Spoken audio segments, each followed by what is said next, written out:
الحمد لله الحمد لله نحمده ونستعينه ونستغفره ونؤمن به ونتوكل عليه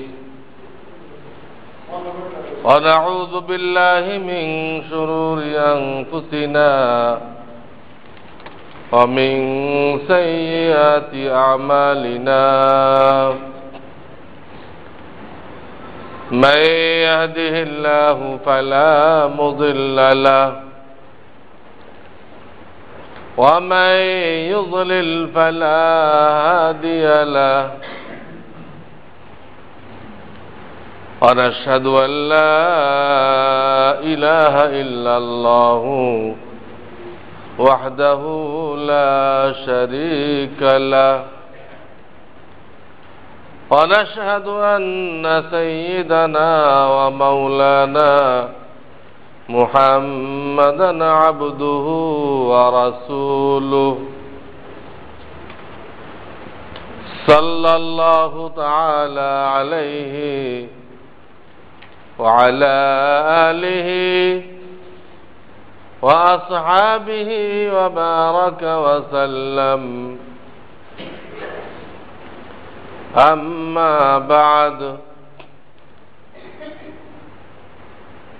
فأعوذ بالله من الشيطان الرجيم بسم الله الرحمن الرحيم يا أيها الرسل بلغ ما أنزل إليك من ربك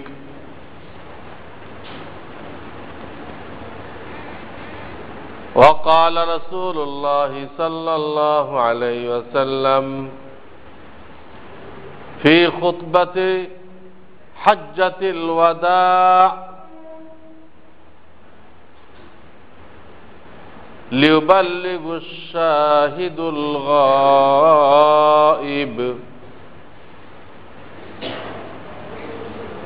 صدق الله العلي العظيم وصدق رسوله النبي الكريم बुजुर्गान मोहतरम আল্লাহ রাব্বুল আলামিন লৌহে মাহফুজ থেকে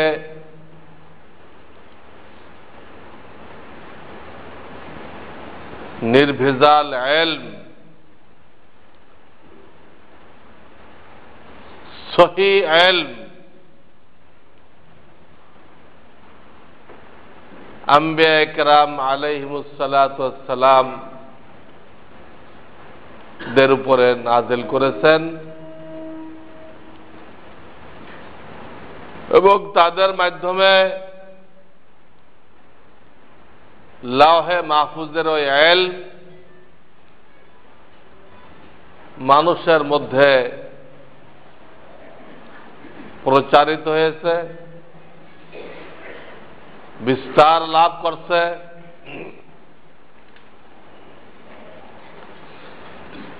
ভাগ্যবান তারা যারা ওই ইলম অর্জন করেছে, ওই অনুযায়ী জীবন গঠন করেছে, দুনিয়ার মানুষদেরকে ওই ইলমের দিকে দাওয়াত দিয়েছে, এরা আল্লাহর জমিনে ভাগ্যবান। আমরা মনে করি কোটি কোটি টাকা যদি ব্যাংকে গচ্ছিত থাকে,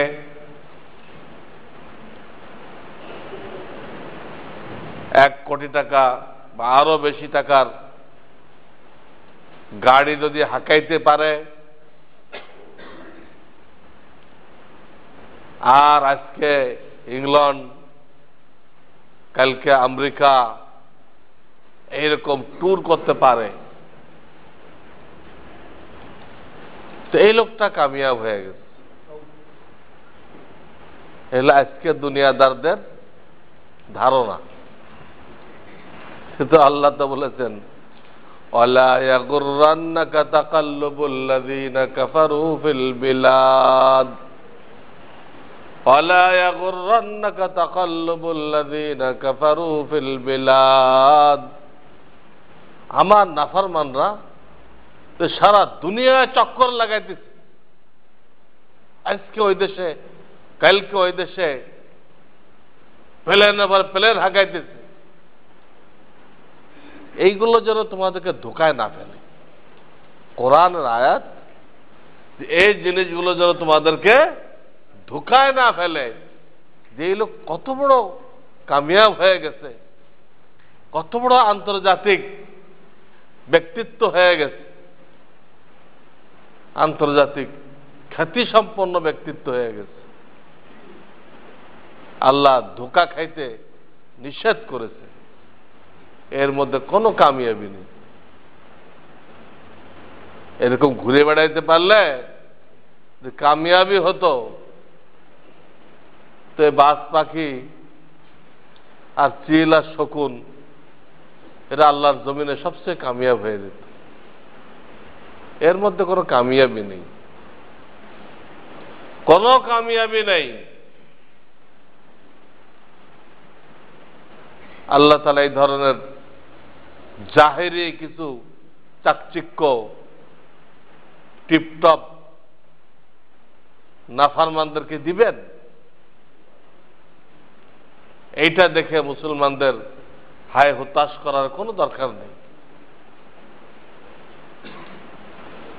তারা জানে যে আল্লাহ তাআলা এগুলোর মধ্যে কোনো কামিয়াবি রাখেন নাই। এইগুলোর মধ্যে কামিয়াবি থাকলে মুহাম্মদ রাসূলুল্লাহ সাল্লাল্লাহু আলাইহি ওয়াসাল্লামকে এগুলো দেওয়া হয়তো, ওনার সাহাবায়ে কেরামকে এগুলো দেওয়া হয়তো। তারা তো কেউ এগুলো পায় নাই। কামিয়াবি লহে মাহফুজ থেকে যে ইলম নাজিল করা হয়েছে, এটা শিখতে হবে, ওটা অনুযায়ী জীবন পরিচালিত করতে হবে, ওইটার দিকে দুনিয়ার মানুষদেরকে দাওয়াত দিতে হবে। এটা যে কেউ করবে সে কামিয়াব। ধনী করলেও কামিয়াব, গরিব করলেও কামিয়াব, বিল্ডিংওয়ালা করলেও কামিয়াব, ঝুপড়িওয়ালা করলেও কামিয়াব। কামিয়াবি কাজের সাথে। কামিয়াবির প্রথম শব্দ হলো কাম। কাম মানে কাজ। নির্দিষ্ট কিছু কাজ আছে, এই কাজ যারা করবে তারাই কামিয়াব। এর বাইরে অনেক ফালতু কাজ করা হলো, যখন এখন দুনিয়াতে হইতেছে। উত্তাল বাংলাদেশ, গর্বে সিনা ফেটে দিতেছে, পরে মারাই যাবে। কি বিশ্বকাপ বাংলাদেশে চলে এসেছে, কি হলো? আসলে কি হলো? ফায়দা কি হলো? কত নেকি হাসিল হবে? কত অর্থনৈতিক উন্নতি হবে? না আমাদের চারিত্রিক উন্নতি হবে? না জিনিসপত্রের দাম কমে অর্ধেক হয়ে যাবে? কি হবে? কিছু গুনাহ হবে, নামাজ কাজা হবে, মানুষ কোরআন থেকে গাফেল হবে, গুনার ভিতরে লিপ্ত হবে, যার খেসারাত আগামী কত বছর ধরে দিতে হবে এটা আল্লাহ জানেন। এমন একটা বেহুদা জিনিস, এটা এত বড় গর্বের বস্তু হয়ে গেছে। এটাই ইংরেজরা চাইছিল। মাওলানা শামসুল হক ফরিদপুরি রহমাতুল্লাহ আলাইহি লিখছে ব্রিটিশ শাসনের বিস্ফল। এই বইটা সবার পড়া উচিত আমাদের। ব্রিটিশ শাসনের বিষ ফল তারা বিষ বৃক্ষ লাগাই হয়ে গেছে, ওই গাছে এখন ফল হইতেছে, ওই গাছে এখন ফল হইতেছে। কি ফল? ইসলাম সম্পর্কে 98 জন মুসলমান উদাসীন। না শিখার কোনো দরকার আছে, না আলেমের মজলিসে বসার কোনো দরকার আছে, না নামাজ ঠিক করা কোনো দরকার আছে, না ঈমান শিক্ষা করা কোনো দরকার আছে, না কোরআন সহি করা কোনো দরকার আছে। কোনোটারই তার কাছে দরকার মনে হইতেছে না। তার কাছে দরকার হলো টেলিভিশন কেনা, যাতে বিশ্বকাপের কোনো একটা খেলা মিস না যায়। এটা মিস গেলে তার জিন্দেগি মাটি হয়ে গেল। এই ভূত তার মাথায় ঢুকছে। কোত্থেকে ঢুকলো? ওই ব্রিটিশ শাসনের বিস্ফল।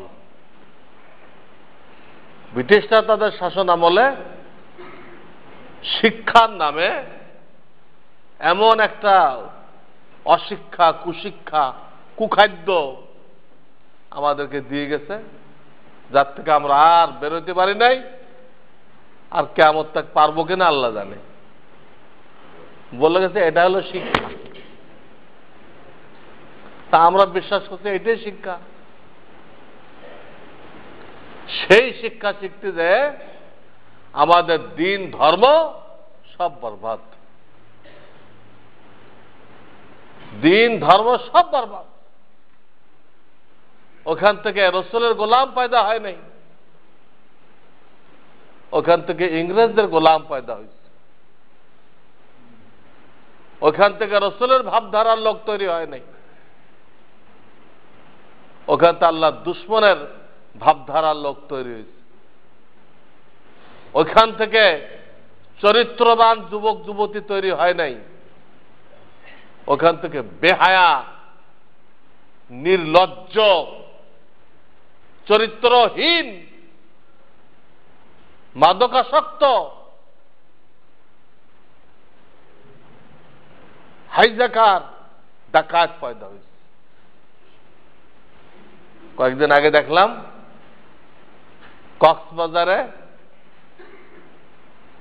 ভার্সিটির ছাত্রীরা মিলে একটা প্রাইমারি ছাত্রীকে অপহরণ করছে। তাহলে ভার্সিটি সর্বোচ্চ বিদ্যাপীঠ বলা হয়েছে, সর্বোচ্চ বিদ্যাপীঠ যদি হয়ে থাকে, তো এখান থেকে সে কি শিখলো? সে একটা ছোট শিশু কন্যাকে অপহরণ করলো, এটা ভার্সিটির শিক্ষা? তা আল্লাহ লানত সেই ভার্সিটির উপর। কিসের শিক্ষা? যে শিক্ষার দ্বারা ব্যাংক ডাকাতি করা শিখে,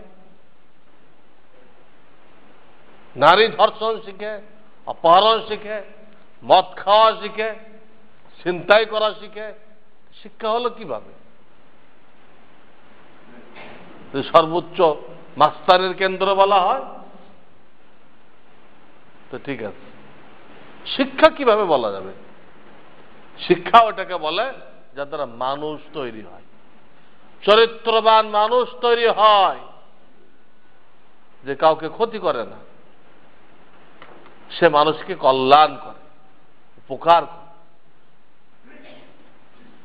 সে জনগণের সেবায় নিজেকে নিয়োজিত করে, তাকে বলা হয় শিক্ষিত।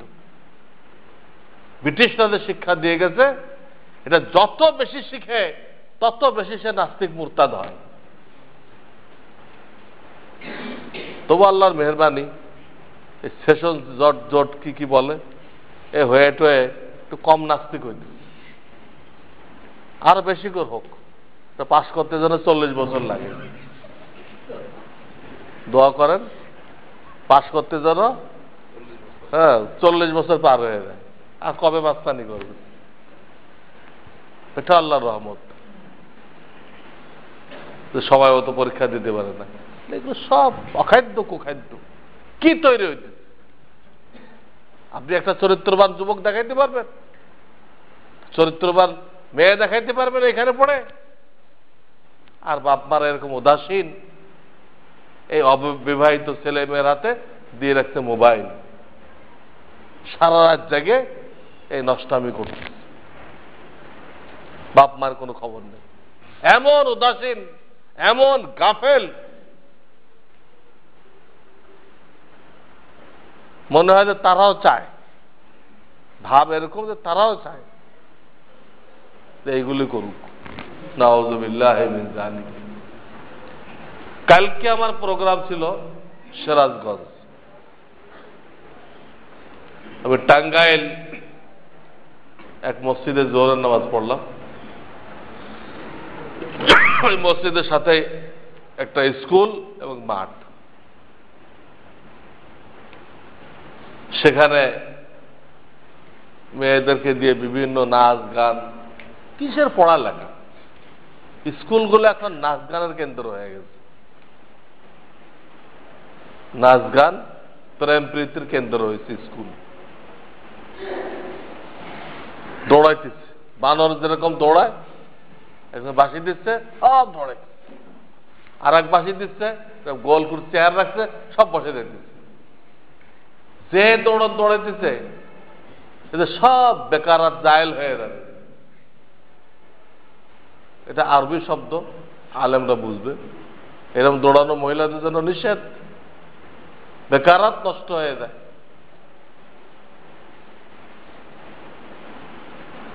তো আমি সাথীদেরকে বললাম, দেখো এই জাতি কি পরিমাণ বেখবর, যে মেয়েগুলো কাদের হাতে তুলে দিচ্ছে,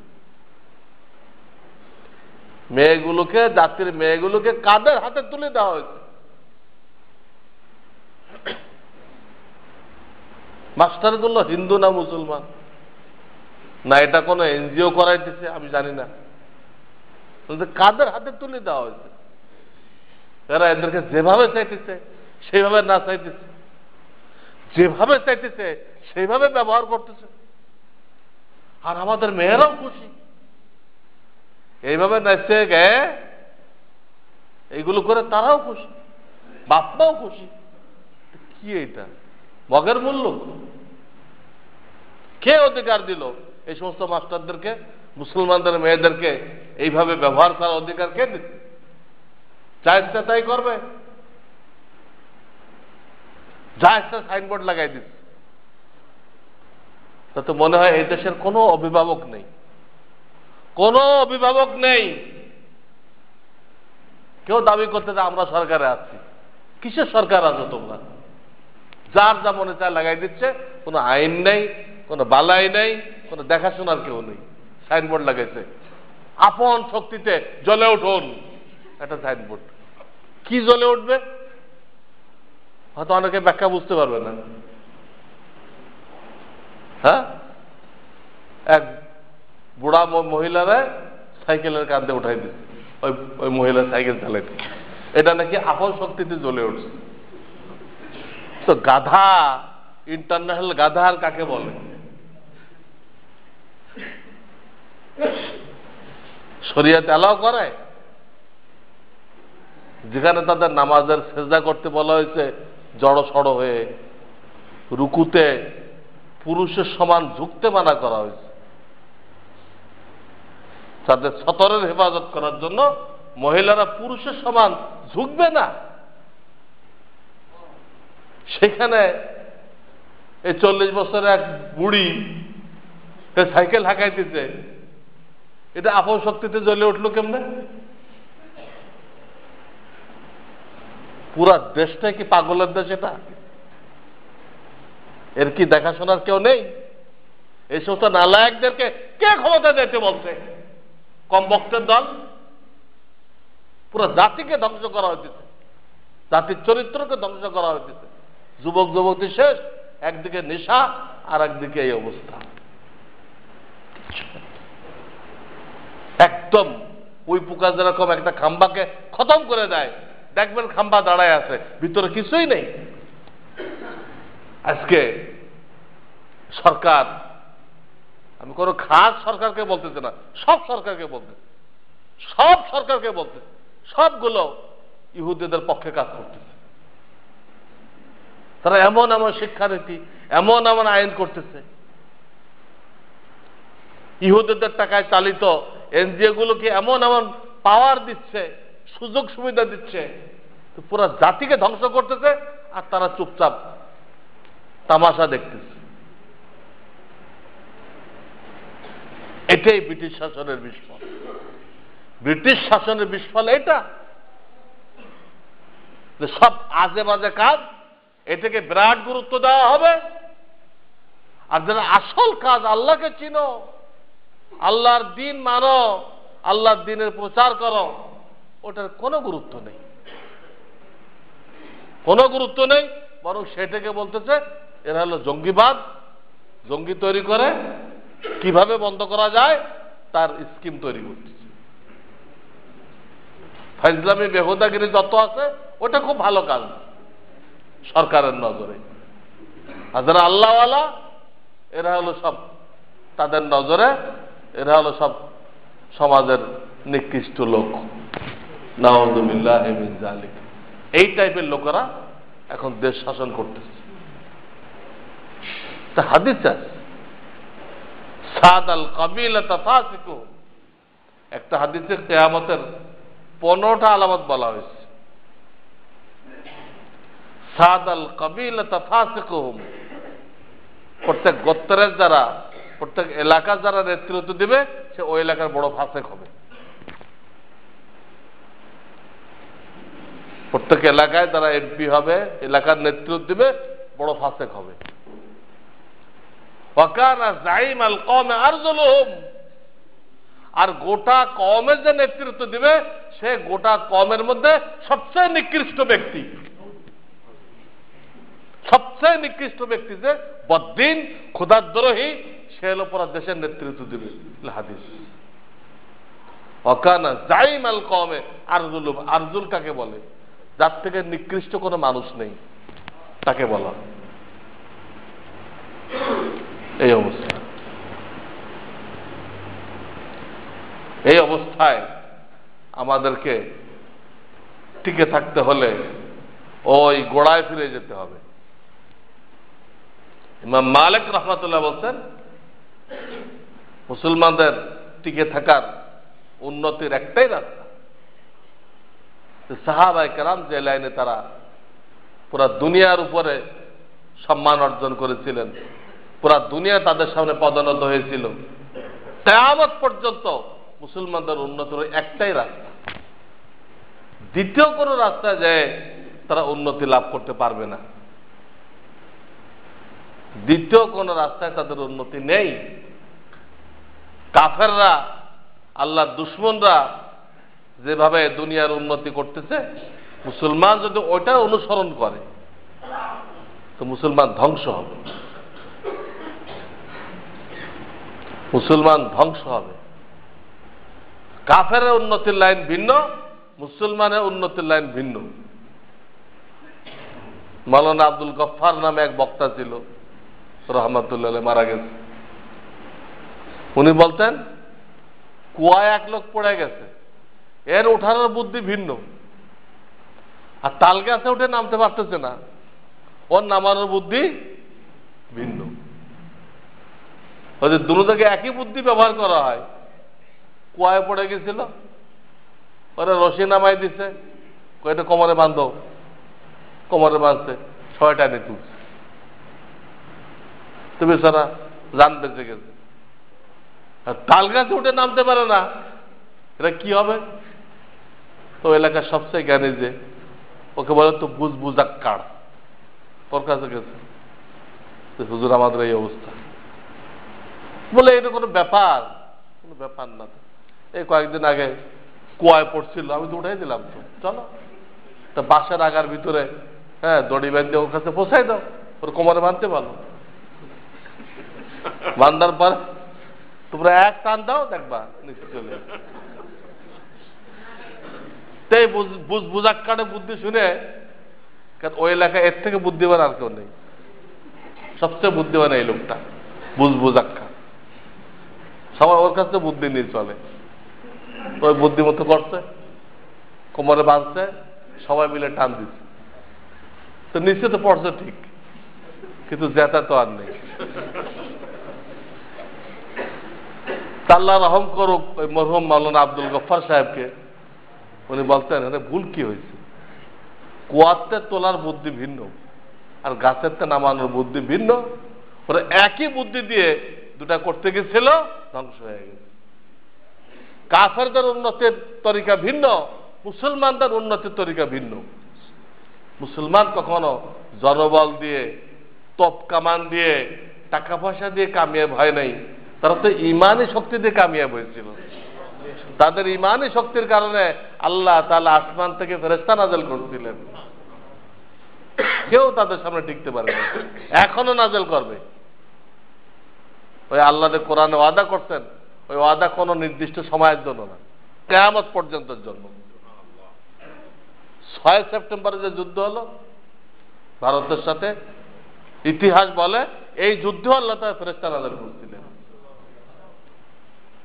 যে সমস্ত কাফেররা বন্দী হয়েছিল, তারা পরে দেখতে চাইছিল যে আমাদের যে লোকগুলো বন্দী করলো তারা কই। তো মুসলমানদের সেনাবাহিনীকে দেখানো, এরা তো না, এরা তো বন্দী করে নাই, এত বড় বড় মানুষ, তাদের মাথায় পাগড়ি ছিল, নুরানি চেহারা, এই লোকগুলো কই, সেইগুলো লোক তো নেই। তো আল্লাহ তাআলা তার কুদরত নিয়ে, ক্ষমতা নিয়ে একই অবস্থায় তিনি আছেন, শুধু দরকার আমাদের বদলাইতে হবে। স্লোগান তো দিচ্ছে,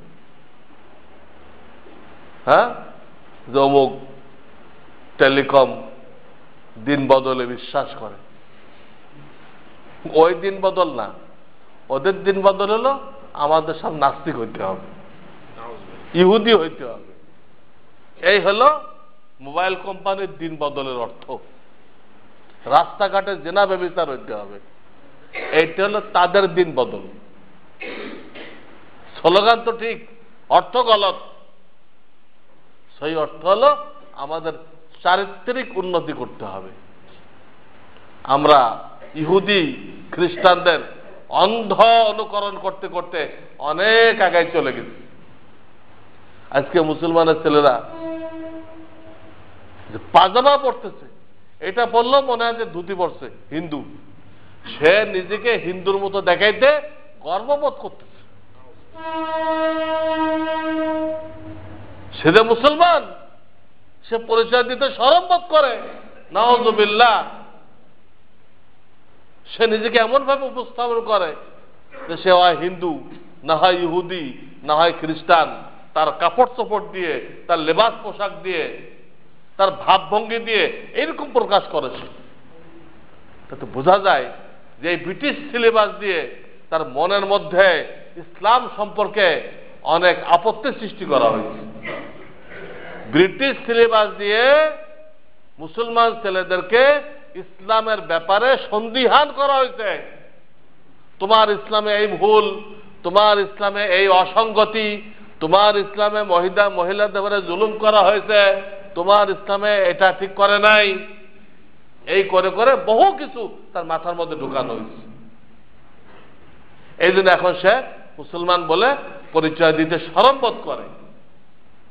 নাউযুবিল্লাহ মিন যালিক। এই অবস্থা হয়ে গেছে মুসলমানের ছেলেদের, এই অবস্থা হয়ে গেছে। এই জন্য এই মুহূর্তে আমাদের কামিয়াবির রাস্তা একটা, আসমানি ইলম, লহে মাহফুজের ইলম এর ব্যাপক প্রসার হইতে হবে। আসমানি ইলম যেটা, ওটার ব্যাপক প্রসার হইতে হবে। তাহলে আবার আমাদের ছেলেরা বুঝবে যে আমার ইংরেজ সাজার মধ্যে কোনো কামিয়াবি নেই, সম্মান নেই। আমি মুসলমান, আল্লাহ আমাকে তামাম জাতি থেকে বেশি সম্মান দিয়েছেন। আমি ইংরেজদের আদর্শের ফলো করব না, আমি ইংরেজদেরকে দাওয়াত দেব, তোমরা আমার নবীর আদর্শের ফলো করো, তোমরা কামিয়াব হইবা। এখন তো আমাদের ছেলেপেলেরা ইংরেজি পড়ে ওদের গোলামি করতেছে। সবকিছু ওদের তরিকায় করে। ওরা বাম হাত দিয়ে খায়, এরাও বাম হাত দিয়ে খায়। ওরা দাড়ি রাখে না, এরাও দাড়ি রাখে না। ওরা টাকনুর নিচে পড়ে, এও টাকনুর নিচে পড়ে। ওরাও খাড়ায় খাড়ায় জানোয়ারের মতো পেশাব করে, এও খাড়ায় খাড়ায় জানোয়ারের মতো পেশাব করে। ওরা কোনো পর্দা করে না, এও কোনো পর্দা করে না। প্রত্যেকটা জায়গায় আল্লাহ রাসূল এ কথা বলেছেন যে এক জামানা আসবে আমার উম্মত ইহুদ খ্রিস্টানদেরকে এত বেশি ফলো করবে যে এক এক বিঘাতের মধ্যে ফলো করবে। এবং আল্লাহ রাসূল তুলনা করছেন দুটা স্যান্ডেল যেমন এক সমান হয় অনুসরণের দিক দিয়ে আমার উম্মত ইহুদি খ্রিস্টানদের সমান হবে। হাসবান নাল বিন নাল, নাল মানে জুতা, চপ্পল, স্যান্ডেল। আপনার দুটা স্যান্ডেল মাপ দিলে এক সমান হবে, একটা খাটো একটা লম্বা হবে না। তো এটা বুঝাইছে আমার উম্মত এত বেশি অন্ধ অনুকরণ করবে ইংরেজদের, ইহুদ নাসারাদের, যে দুটা চপ্পল যেমন এক বরাবর হয় আমার উম্মত ওদের সমান হয়ে যাবে। তো কেমনে হবে এটা? কেমনে হবে? ওদের শিক্ষার কারণে, ওদের শিক্ষা গ্রহণ করার কারণে এটা হবে। সারা দুনিয়াতে তারা তাদের শিক্ষাকে ছড়াই দিচ্ছে। সৌদি আরব যান, ওই একই সিলেবাস, ওখানে নাম মাদ্রাসা, একটাও মাদ্রাসা না, সব স্কুল। স্কুলকে আরবিতে মাদ্রাসা বলে, কিন্তু সিলেবাস ওই ব্রিটিশেরটা। ওখানে লোকেরা পর্যন্ত মাসলা মাসাইল জানে না। সরকার ওই ইংরেজদের তাবেদার, খ্রিস্টানদের তাবেদার, পুরা দুনিয়ার একই হালাত। তো আল্লাহ তাআলা কোরআনেও দায়িত্ব দিয়েছেন যে তোমরা সাধ্য অনুযায়ী আসমানি এলেমকে ব্যাপক প্রচার করো, যাতে মুসলমানরা বুঝে যে তারা কারা। তারা খোদাই সৈনিক। খোদার দিনকে দুনিয়ায় ছড়াই দেওয়া, আল্লাহর দিনকে সমুন্নত করা তাদের দায়িত্ব। বিশেষ একটা কাজ দিয়ে আল্লাহ মুসলিম জাতিকে তৈরি করছেন। এরা ব্যবসা করতে করতে কবরে যাবে, এরা চাকরি করতে করতে কবরে যাবে। খোদার কসম, এটা কোনো মুসলমানের শান না। তাদের শান তো সাহাবীওয়ালা শান, যারা ইসলামের দাওয়াত নিয়ে সারা দুনিয়াতে ছড়াই পড়ছিল। আজকে চীনের মধ্যে সাহাবায়ে কেরামের কবর, আজকে আলজেরিয়া, নাইজেরিয়া, টিউনিসিয়া, মরক্কো পর্যন্ত সাহাবায়ে কেরামের কবর। কেন? তাদের ঘর বাড়ি ছিল না? তারা কি যাযাবর ছিল? সব ছিল।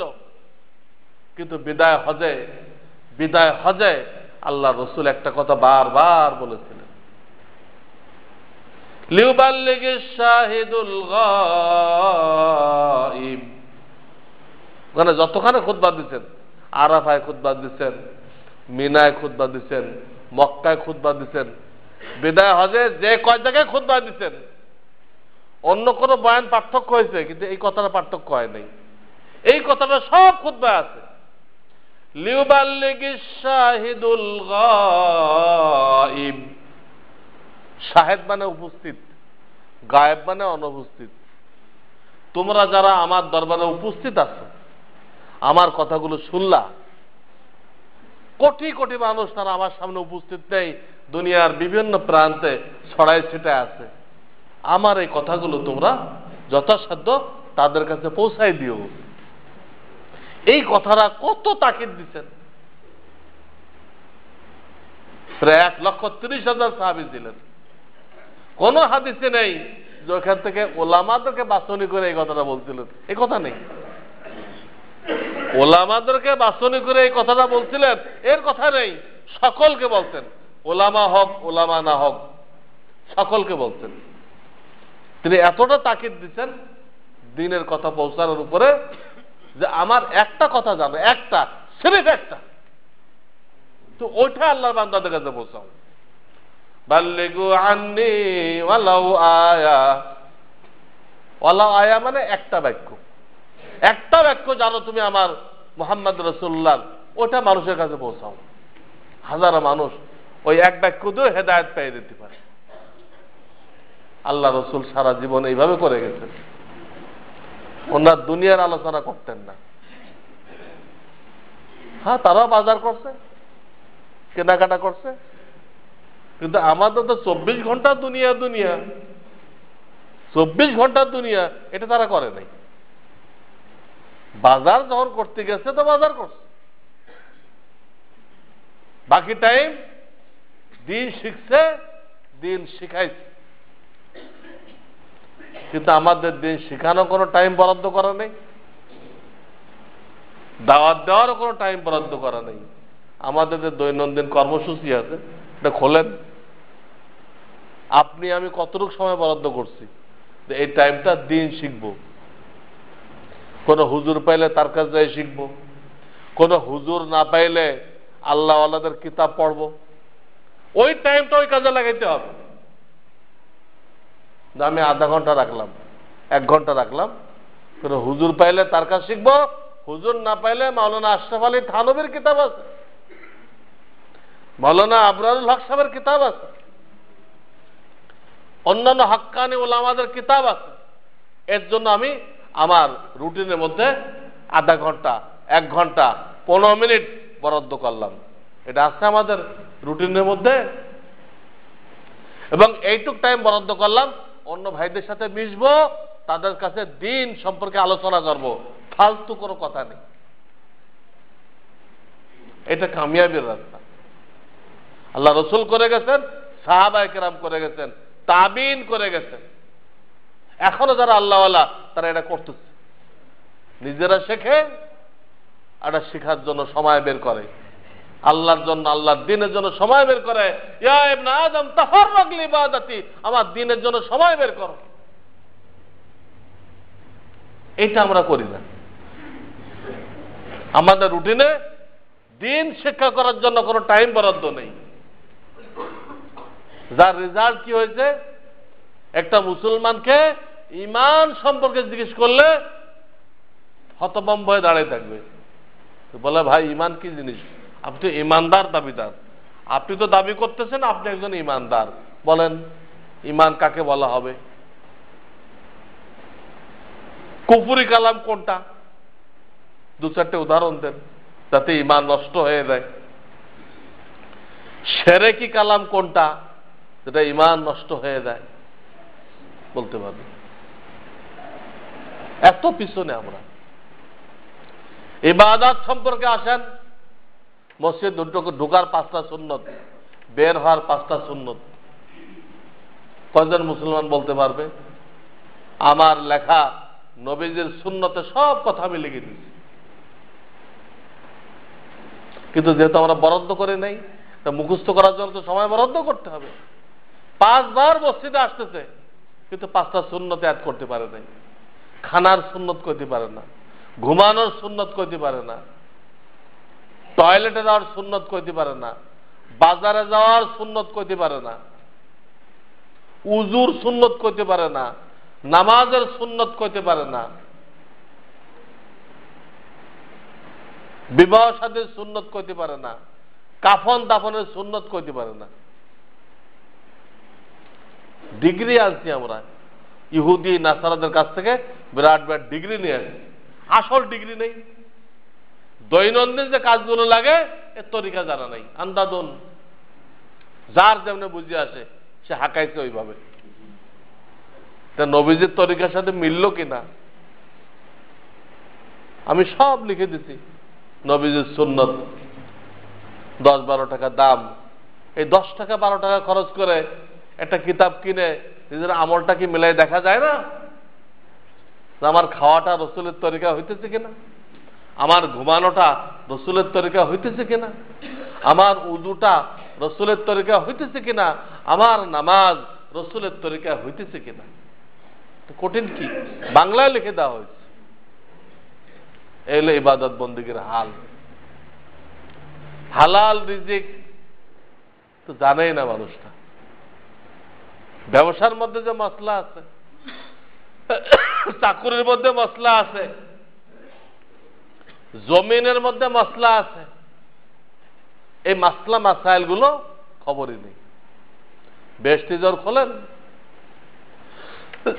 অথবা থানভী সাহেবের সাফায়ে মুআমালাত খোলেন, জানতে হবে। অর্থনীতির ব্যাপারে সীমা লঙ্ঘন করলে আগের লোকদেরকে আল্লাহ তাআলা বানর বানাই দিয়েছিলেন। অর্থনৈতিক ক্ষেত্রে সীমা লঙ্ঘন করার কারণে, নাজায়েজ কাজ করার কারণে আল্লাহ তাআলা বানর বানাই দিয়েছিলেন। কুনু কিরাদাতান খাসিন, সব বানর হয়ে যাও, সব বানর হয়ে গেছে।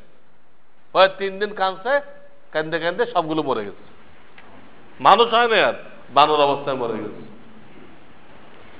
আমাদের রসুল আল্লাহর কাছে একটা দোয়া করে গেছে যে আল্লাহ, এই যে শূকর হয়, বানর হয়, আরো বিভিন্ন জীবজন্তুতে প্রাণী হয়, আমার উম্মতকে দুনিয়াতে এই শাস্তিটা দিও না।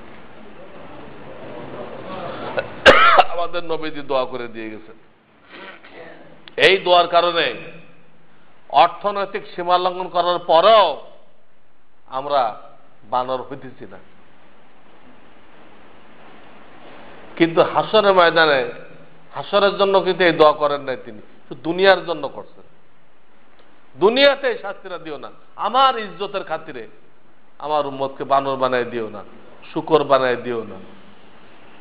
কিন্তু হাসরের ময়দানে যখন উঠবে, যারা সীমা লঙ্ঘন করছে, যারা ডেস্টিনি করতেছে, যারা শেয়ার বাজারে জানি শুনে যারা হারাম জুয়া জানার পরেও করতেছে, এটা কি হবে? যারা সুদ খাইতেছে, নাজায়েজ ব্যবসা করতেছে, হারাম ব্যবসা করতেছে, সিনেমার ব্যবসা করতেছে, এদের কি হবে? সব অর্থনৈতিক ক্ষেত্রে সীমা লঙ্ঘন করতেছে। যাদের ব্যাপারে কোরআন বলতেছে কোন কিরাদাতান খাসিন, বান্দর হয়ে যাও, সব বান্দর হয়ে গেল। এটা একটা আশ্চর্য কথা।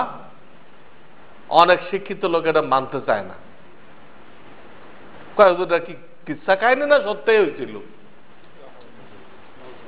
অনেক মুসলমান ওই ব্রিটিশ শাসনের বিস্ফল, এটা বিশ্বাস হইতেছে না। ডারউইন যখন কইল বানর উন্নতি করে মানুষ হয়ে গেছে, এখানে তাদের কোনো আপত্তি হয়নি।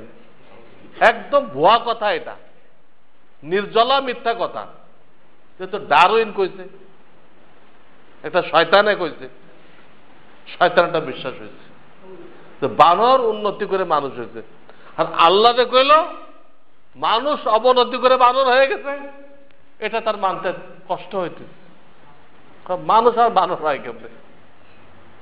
দেখেন আমাদের ঈমান কত হালকা হয়ে গেছে যে আল্লাহর কথা বিশ্বাস করতে সন্দেহ হয়। দেখে হুজুরদের বানানো কিচ্ছা নাকি এরকম মনে হয়। নাউযুবিল্লাহ। তো রিজিকের ময়দানে আমাদের এই অবস্থা। মানবাধিকারের ব্যাপারে, হকের ব্যাপারে পরীক্ষা নেন মুসলমানদেরকে। কয়জন মুসলমান বাপ মা বেঁচে থাকলে 7টা হক, এতেকাল করলে আর 7টা হক, এই 14টা হক জাননেওয়ালা কয়জন মুসলমান পাওয়া যাবে? আর আমরাই যখন জানি না, তা আমাদের ছেলেদেরকে কে শিখাবে? আমাদের হক কি আল্লাহ দিচ্ছেন, এটা শিখাবে কে? আমি তো নিজেই শিখলাম না। আমি আমার বাপের হক আদায় করলাম না, তা আমার ছেলে কেন আমার হক আদায় করবে? আমি স্ত্রীর হক আদায় করি না, স্ত্রী কেন আমার হক আদায় করবে? এগুলো জানতে হবে। মাওলানা আশরাফ আলী থানভী রহমাতুল্লাহ আলাইহি এরপর কিতাব লিখছেন, এই কিতাবের নাম হুকুকুল ইসলাম। আর একটা লিখছেন এই পয়েন্টের উপরে আদাবুল মুআশারাত। 2টা কিতাব লিখছেন। এগুলো পড়লে হক জানা যায় এবং আমার কোনো কাজের দ্বারা, কথার দ্বারা অন্য মানুষ কষ্ট পাইতেছে কিনা এটাও বোঝা যায়। এটা ছোট ছোট কিতাব, 10-15 টাকার কিতাব, কিন্তু আমাদেরকে পড়ার তৌফিক হয়েছে। হুকুকুল ইসলাম, ইসলাম কাকে কি অধিকার দিয়েছে, জীবজন্তুকে কি অধিকার দিচ্ছে, পাড়া প্রতিবেশীকে কি অধিকার দিচ্ছে, জানার কি তৌফিক হয়েছে? জরুরি, এত জরুরি, এত জরুরি যে আল্লাহ রসুলের পক্ষ থেকে ঘোষণা করা হয়েছে তোমরা যদি বান্দার হক নষ্ট করো তা আল্লাহ মাফ করে দিতে পারে, আল্লাহর হক যদি নষ্ট করো তা আল্লাহ মাফও করতে পারেন। কারণ তোমাদের ইবাদত দ্বারা আল্লাহর কোনো লাভ হয় না, তোমাদের গুনাহ করার দ্বারা আল্লাহর রাজত্বের মধ্যে কোনো ক্ষতি হয় না। কাজে আল্লাহর জন্য মাফ করা সহজ, কিন্তু তিনি সতর্ক করছেন বান্দার হক যেন নষ্ট না হয়, তোমার দ্বারা তোমার বাপের হক যেন নষ্ট না হয়। বাপের থেকে মায়ের হক 3 গুণ বেশি, মায়ের হক যেন নষ্ট না হয়, সন্তানের হক যেন নষ্ট না হয়, মেয়েদের হক যেন নষ্ট না হয়, ভাই বেরাদারের হক যেন নষ্ট না হয়, প্রতিবেশীর হক যেন নষ্ট না হয়। কিন্তু আমরা কি করতেছি? আজকাল আপনি বহু বাপকে পাইবেন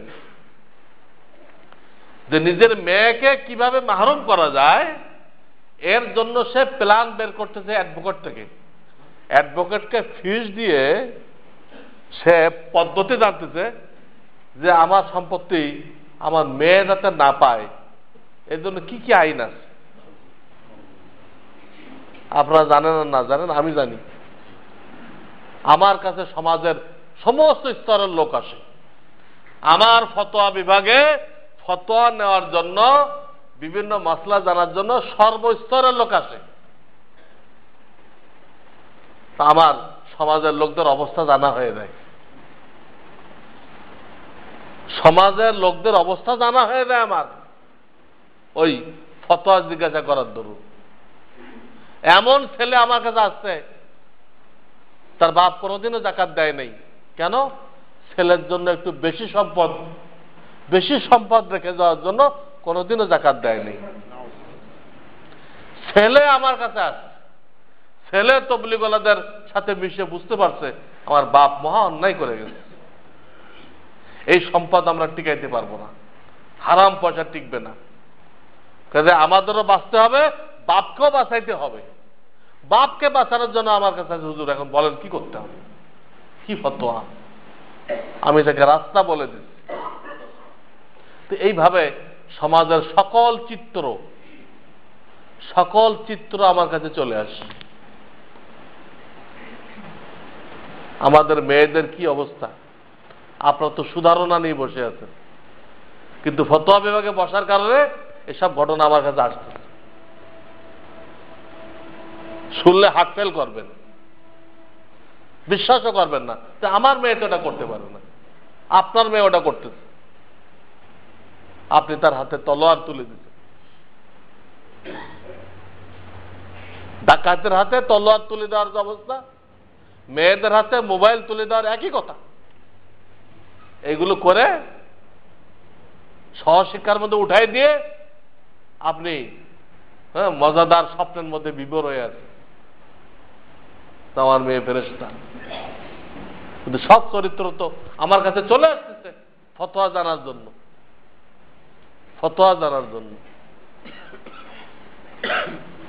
ভার্সিটির একদল ছেলে ফেলে গেছে আমার কাছে জিনার মসলা জানতে, হুজুর গুনাহ হবে কিনা। একদম গুনাহ, হারাম। তো আমাকে প্রশ্ন, হুজুর আমরা তো জবরদস্তি করি না, এগুলো তাদের সম্মতি নিয়ে করি, তাহলে গুনাহ হবে কেন? কি কইলা তোমরা? সম্মতি নিয়ে করলেও গুনাহ হবে। এরা ভার্সিটি পড়ে, দেখেন দিনের ব্যাপারে কত পিছনে সে বুঝতেছে জবরদস্তি করলে গুনাহ, কিন্তু কোন মেয়ের সম্মতি নিয়ে যদি তার সাথে দৈহিক সম্পর্ক করা হয় তো এটা তো কোনো গুনাহ নেই, আরে সেও তো সম্মতি দিছে। নাউযুবিল্লাহ মিন যালিক। সে ভার্সিটি পড়ে এইটুক এলেম সে শিখতে পারে নাই, তাহলে ওটাকে এলেম বলা যায়? এটাকে বিদ্যা বলা যায়? তো অশিক্ষা কোনটা, কুশিক্ষা কোনটা? এবং এত অধপতনে, দিনের ব্যাপারে এত অধপতনে চলে গেছি। আপনি চিন্তা করেন, কোথায় এক মেয়েকে দুর্রা মারছে, আমাদের বিচারকরা, কোর্টওয়ালারা আইন জারি করছে ফতোয়া নিষিদ্ধ। তার মানে যারা বিচার করতে বসছে এই লোকগুলো এটা জানে না যে গ্রাম্য মূর্খ লোকদের সালিশ কি এবং ফতোয়া কি। এটা একটা পার্থক্য আছে। গ্রাম্য মূর্খ লোকদের সালিশ, তাদের কাছে এলেম কালাম নেই, তারা যা বোঝে তাই করতেছে, গলত করতেছে, ওটা এক জিনিস। আর ফতোয়া আর এক জিনিস। ফতোয়া তো টাইটেল পাস করতে হয়, দাওরা হাদিস পাস করতে হয় ফার্স্ট ডিভিশনে। যে ফার্স্ট ডিভিশন পায় না সেই ফতোয়া বিভাগে ঢুকতে পারে না। তারপরে এক টানা 2 বছর এই ইসলামী আইন পড়তে হয়, লিখতে হয়, একজন পারদর্শী মুফতি সহবতে থাকতে হয়। 2 বছর একটানা মেহনত করার পরে সে মুফতি হয়। তো তার ফতোয়ার অর্থ কি? আল্লাহর আইন কানুনকে ইসলামিক লতে ফতোয়া বলা হয়। আল্লাহ এবং আল্লাহ রসুলের আইন কানুনকে ইসলামিক লতে কি বলা হয়? ফতোয়া। এটা কোরআনের শব্দ, কোরআনের শব্দ। ইয়াসআলুনাকা আনিল কালালা কুলিল্লাহু ইফতিকুম ফিল কালালা। আর কেন আছে? কুলিল্লাহু ইফতিকুম ফিন নিসা। এই ইফতি মানে ফতোয়া দেওয়া। আল্লাহ কোরআনে বলতেছে, হে রাসূল আপনার কাছে এই বিষয়ে ফতোয়া চাওয়া হইতেছে, আমি আল্লাহ এই বিষয়ে ফতোয়া দিলাম। তো কোরআনের শব্দ ইফতিকুম আর ফতোয়া একই শব্দ থেকে। তো কোথায় মূর্খ লোকেরা কি সালিশ করলো, আর এদিক দিয়ে বলা হয়েছে ফতোয়া নিষেধ। আরে এটার সাথে মিল কি? তো মিল থাকতে হবে, আন্দাজে করলে তো হবে না। হ্যাঁ, দুটো কথা মিল থাকতে হবে না। বলতেছে এই পিলারের রং সবুজ কেন? বলতে এই জন্য যেহেতু মাছ পানির মধ্যে থাকে। কি জবাব দিল? যে খাম্বার পিলারটা সবুজ কেন? বলতে এই জন্য সবুজ যে মাছ পানির মধ্যে থাকে। এটা পাগলামি না? গ্রাম্য সালিশ গলত করছে, ওটার বিরুদ্ধে আইন করো, ওটার বিরুদ্ধে আইন করো। ফতোয়ার বিরুদ্ধে কেন আইন করো? ফতোয়া তো কোনো বিচারকের অধিকার নেই, এটা আল্লাহর আইন। এটা মানুষটা জিজ্ঞাসা করবে, ওলামারা বলবে। আমার তো পুরো বয়ানই ফতোয়া, কারণ আমি তো কিচ্ছা কমই বলি, মাসাইল বেশি বলি। এই মাসাইলগুলো ফতোয়া। আমি তো কথা বলি 12 আনায় ফতোয়া থাকে, আর 4 আনা হয়তো আনুষঙ্গিক কথা থাকে, ওটা বোঝানোর জন্য। তো এটা নিষেধ করার কার অধিকার আছে? কোন বিচারকের অধিকার আছে যে ওলামারা আল্লাহর আইন বলতে পারবে না? বা পাবলিক ওলামাদের কাছে আল্লাহর আইন জিজ্ঞাসা করতে পারবে না? এরকম আইন করার অধিকার আছে? আপনারা বলেন আইন আছে? তাহলে এখন বিচারকরা কিভাবে করলো? তাহলে বোঝা গেল ওই বিচারক গ্রাম্য মূর্খদের সালিশ আর ফতোয়া এর পার্থক্য জানা নেই। সে বুঝছে ওইটার আলেমদের ফতোয়া সেম জিনিস। তো এটার দ্বারা মানুষ মারা যাইতেছে, ফতোয়ার চোটে যখন মানুষ মারা যাইতেছে, তো ফতোয়া থামানো দরকার। এই মনে করে সে কি করছে? ফতোয়া ব্রেক করছে। আজ পর্যন্ত কোন মুফতি দুর্রা মারার ফতোয়া দেয় নাই, দিবেও না। কেন? মুফতি যে হয়েছে ইসলামের বিধান বয়ান করার চিফ অথরিটি, যে সেটা দিবে না। এই জন্য তার জানা আছে যে এই দুর্রা মারা বা ইসলামী দণ্ডবিধি জারি করা প্রশাসনের দায়িত্ব। ইসলামের দণ্ডবিধি জারি করা কার দায়িত্ব? প্রশাসনের। গ্রাম্য সালিশ কি প্রশাসন? তারা এটা করলে তাদের উল্টা বিচার হবে, তুমি আইন হাতে তুলে নিলা কেন? আইন হাতে তুলে নিলা কেন? এই লোকগুলো মূর্খ, একটু খবর নেই যে আইন পাবলিক হাতে তুলে নিতে পারে না। তারা এগুলো করতেছে না জানে। কোন মুফতি আজ পর্যন্ত এটা করে নাই, করবেও না। যেহেতু এটা আইন, দণ্ডবিধি, শাস্তি, জনসাধারণের প্রয়োগ করার অধিকার নেই, এটা প্রয়োগ করবে প্রশাসন। প্রশাসন না করলে আল্লাহর কাছে সে জবাবদিহি করবে, পাবলিকের দায়িত্ব না এটা। তারা কোনদিন দুর্রা মারা ফতোয়া দিবে না। আর তাদের ফতোয়ার কারণে কোনোদিন কোনো মানুষ মারা যাবে না। আমার বোঝানোর উদ্দেশ্য এই যে লহে মাহফুজের এলেমের প্রচার প্রসার না থাকাতে মূর্খতা কি পরিমাণ ছড়াইছে, মূর্খতা কি পরিমাণ ছড়াইছে যে একটা জজ, হাইকোর্টের জজ, সে ফতোয়া আর গ্রাম্য সালিশ পার্থক্য করতে পারতেছে না। এই দুটা তার কাছে এক হয়ে গেছে। তাই আমি একটা উদাহরণ দিলাম যে আসমানি এলেমের প্রচার না থাকাতে মানুষ মূর্খতার কোন স্তরে বাস করে, কোন স্তরে বাস করে এটা বুঝতে হবে। সম্পূর্ণ দুই জিনিস। এটা নিষেধ করার কোনো অধিকার নেই। এটা নিষেধ করলে তার বিচারকগিরি থাকা উচিত না, যে তুমি বিচারক হওয়ার যোগ্য না। তুমি এটুক পার্থক্য জানো না, ঘটছে কি আর বিচার করলে কি, ঘটলো কি আর বিচার করছে কি, গলত বিচার করছে। কিস্সা শুনছিলাম, এক লাখ চোর আর কি হয়ে যায়, শীত খুঁজতে যায়, ওয়াল ভেঙে ওই চোর মারা গেছে।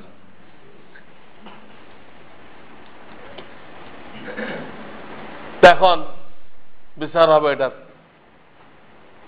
তো ওখানের বিচারক দায়ী করছে বাড়িওয়ালাকে, তুই কিরকম ওয়াল দিলে, এটা কি হলো কেন, ভেঙে পড়লো কেন?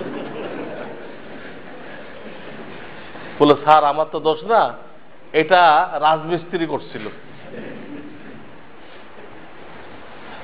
ঠিকই তো, রাজমিস্ত্রি কেন এইরকম ওয়াল কেন বানাইলো, মানুষ মারা যায়, আনছে আইনে এর ফাঁসিতে দাও। এখন ফাঁসিতে যে দিবে, ফাঁসির যে রশি আছে ওই রশির গলায় দিলে ও মরে না। মানে কি, ওই ফাঁসির ইটা যতটুক বড়, ওর অর্ধেক হলো ওর গলা, কোন গলা, ও লটকাই থাকে আর কি, কিন্তু এটা টাইট হয় না।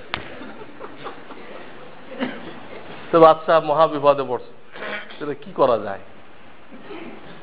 পরে বলে তাহলে তালাশ করো এই ফাঁসির রসের মাপ মতো গলা কোথায় পাওয়া যায়।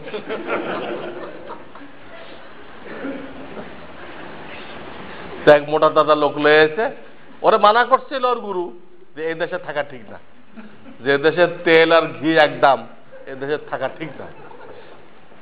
গুরু তো চলে গেছে, এই গাধা এর রয়ে গেছে, এই দেশে থাকতে হবে, বেশি বেশি ঘি খাওয়া যাবে, একই দাম তেল আর ঘি খায়, এর গলা সবচেয়ে মোটা হয়েছে, ধরে লয়েছে। এই খবর পায়ে গুরু তাড়াতাড়ি দৌড়ে আসছে, তার চেলার ফাঁসি হইতেছে, বেড়াটা কিতাব কান্দে করে লয়ে এসে আনে বাচ্চারে বলল, বাচ্চা দয়া করে এই লোকটাকে মাফ করে দেন, দিয়ে আমাকে ফাঁসি দেন। কেন তোমাকে দিব? বলল কিতাবের ভিতরে একটা ভবিষ্যৎবাণী আছে, আজকের এই টাইমে যার ফাঁসি হবে সে বিনা হিসাবে স্বর্গে চলে যাবে। কিতাব লয়ে এসে, কি কিতাব আছে? এই জন্য সে বিনা হিসাবে স্বর্গে যেতে চায়। আর বাচ্চাদের না, তাহলে তো তোমার দেওয়া যাবে না, এটা আমাকে দাও।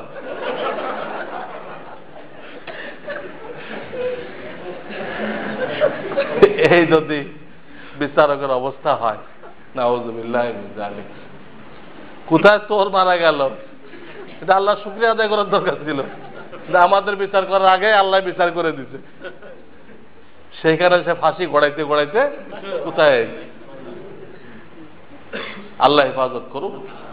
এই সমস্যার থেকে মুক্তি পাওয়ার একটাই রাস্তা, আল্লাহ যাদেরকে দিন নসিব করছেন তারা এই দিনটাকে আরো ব্যাপক করার চেষ্টা করুক, জাহালাতের অন্ধকার দূর হয়ে যাক, আসমানি এলেমের নূর দ্বারা আমাদের মুসলমান সমাজ উদ্ভাসিত হয়ে যাক, তাহলে এগুলো দূর হবে।